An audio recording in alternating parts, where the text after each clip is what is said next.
I've played Ultrakill for quite a while, and I'm going to be ranking all the bosses from start to finish. Let's get started. Okay, first one is the Mush's Face, and I don't really have much to say. It's a beginner boss. It's a tutorial boss. It's not really that difficult. It's not meant to be difficult, so I'll give it a solid 4 out of 10. Sword Machine is up next, and this is the next boss that you face, and it's easy, but it was kind of fun, not gonna lie. I liked how fast the boss was. I liked how swingy and flashy his moves was, so I'm gonna give it a solid 6 out of 10. Next up we have are the two Guardians of the Underworld. Overall, not bad. With the stuff I currently had, it felt, well, okay. It didn't feel that hard, didn't feel that difficult, it didn't feel too easy either. This right here, it felt nice because they did good damage, but the thing about that is that they were very slow. And I also like their attacks too, and their design's simple, but okay, I guess. I'll give it a solid, it's probably the same with the Sword Machine, which is a 6. Next up we have is the Hideous Mass, and I'm gonna be honest, I don't like this boss. Like, it's just a stationary turret. It's very tanky. And one move I really, really hate. I hate how his tail stuns you. And he can just wail on you. And his design is cool. Overall, slightly worse for my opinion than the other bosses. I'll give it a solid 5 out of 10. Next one we have is V2, quite a good boss. It's pretty much just an upgraded version of me, except that he can't heal, because if he could heal, it would pretty much just be a rip-off version of Melania. But I really enjoyed this boss. I like how fast-paced it is. It's really difficult. Probably the actual first difficult one that I actually kind of struggled on. And I like his design, even though it's pretty much just me, just a red-colored me. His moves are pretty much the same as mine, which are cool. So I'll give it a solid 7 out of 10. Next one we have is Corpse King of Minos. Really solid boss. I like the type of boss he is. He's like one of those bosses where he's just looming over you and will like throw his fist at you and other attacks. He also has a second phase, which doesn't really change that much. He just throws a bunch of projectiles at you. Nothing really too bad. I also love how you can parry his fists. His design is just amazing. Just mwah, chef's kiss. So I'll give this a solid, probably 8 out of 10 probably, actually. Next one we have is Judge of Hell, one of the best bosses in the entire game. I like how fast-paced it is. I like his design. I like his voice actor. I like his arena. I like his moves. I like everything about him. And I also like how, oh, is this the final boss? Because it gives you the vibe that it's the final boss, but it's actually not. It's the first final boss throughout for all 3 of the acts. So I'll have to give it a solid probably 9 out of 10, but we're going to save the 10s for the really good ones. The first boss in Act 2 is okay, I guess. I mean, it's nothing really impressive. It's pretty much scales down to the Guardians of the Underworld from Act 1.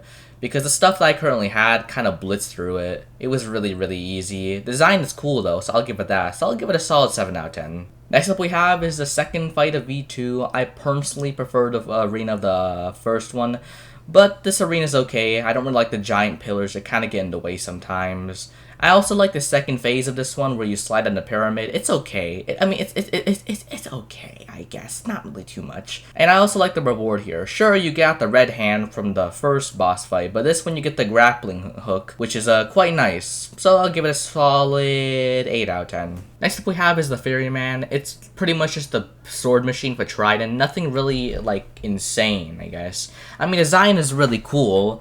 The moves are flashy. It just kind of feels like the sword machine.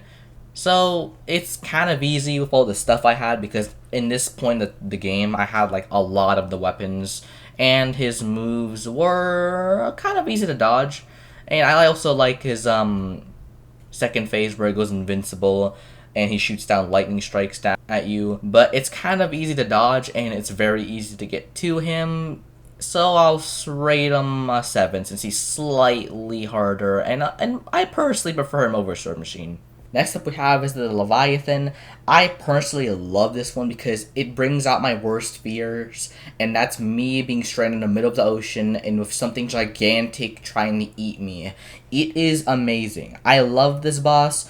Personally, because of mostly the design, I think it's cool. I also like how the arena works. I also like the second phase, how it's pretty much him breaking the ship and pretty much destroys the entire thing, and you're running on him in a circular pattern, and you're trying to avoid giant laser beams, energy beam attacks, like Dragon Ball type crap. Overall, an amazing boss, and not bad, so I'll give it a solid 8 out of 10. Next up we have is the second version of the Judge of Hell, which has now become the Apostle of Hate. Overall, one of my favorite characters throughout Ultrakill. His voice actor, once again, was amazing here, and I personally like the arena better here because it's, well, more spacious, and his attack patterns have slightly changed, and he is, personally, for me, he's slightly harder. People say that the first one's harder, but I don't know why. I just struggle with the second one so much worse, and that really made me enjoy it, to be honest, because it wasn't too easy. Overall, an amazing boss fight, one of the best boss fights, and one of my favorite boss fights for me. So I'll give it a solid, my first ever 10. Next up we have is a Minotaur. Overall, an okay boss fight. I only died to him maybe once or twice. He wasn't really that difficult. His design is cool, I like that.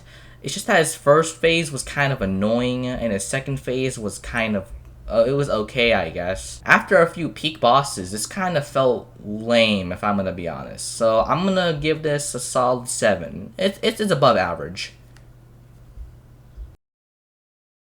Next up we have is the Earth Mover. This was cool. I liked it, but I don't really know how to feel about it because technically you're just fighting on him. You're not really fighting the Earth Mover itself. You're just fighting the stuff on it, and then you go inside of him, and then you just blow him up. So I don't really know how to feel about it. His design is cool.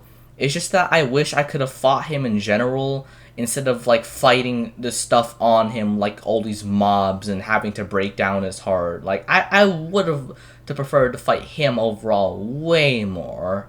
And design is cool. It's cool. I like how gigantic he is. I like how menacing he is. I just wish he was the actual boss fight, not like a boss fight that we're fighting on. You know what I'm saying? So I'll give it a solid 8. Oh, Minos Prime. Boy, do I have a story. This boss fight was difficult, but incredibly fun. His music was fire. His arena was fire. His design is fire. His moves are fire. His difficulty is is just off the charts. He is probably the second most difficult boss in the entire game. I thought it couldn't get any harder from the Apostle of Hate or the Judge of Hell, but nope, it boosted.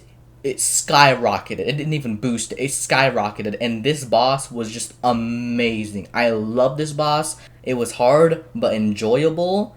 It was fun. Now, before we get into the second, I just need to put a 10. It was amazing. I'm sorry, guys. It was just, mwah. It was amazing. So, once again, I'll have to say it. 10. I thought Minos Prime was the peak difficulty of the game, but I was dead wrong. The second Prime boss, which I hate but also love at the same time, is even harder. Somehow, it took me less attempts, probably because I beat Minos Prime first and I had more experience with actual fast gameplay of the game, but this boss fight was still a nightmare to beat. It was difficult. It was probably 5 times faster than Minos Prime. I could barely read his moves. There was no openings to his attacks, and I actually had to predict where he would be and what moves he would do. And his design is amazing. His map is cool. I don't like that I need to fight other mobs to get to him, though. That's the only thing I don't like. So I'll have to give it a 9.5 out of 10. So close to being perfect. I just don't like that I need to fight every single enemy before him, because that's what I need to do. I literally need to beat every single enemy and then get to him. Can you imagine how hard this would be to P-rank it? Just because the boss fight carried everything. It was amazing. Also, can I just say, his voice actor is also cool too. And oh my gosh, how could I not say this? I don't think I mentioned Minos' Prime voice actor. It's also amazing too. Would play again. Matter of fact, I will P-rank it no matter what.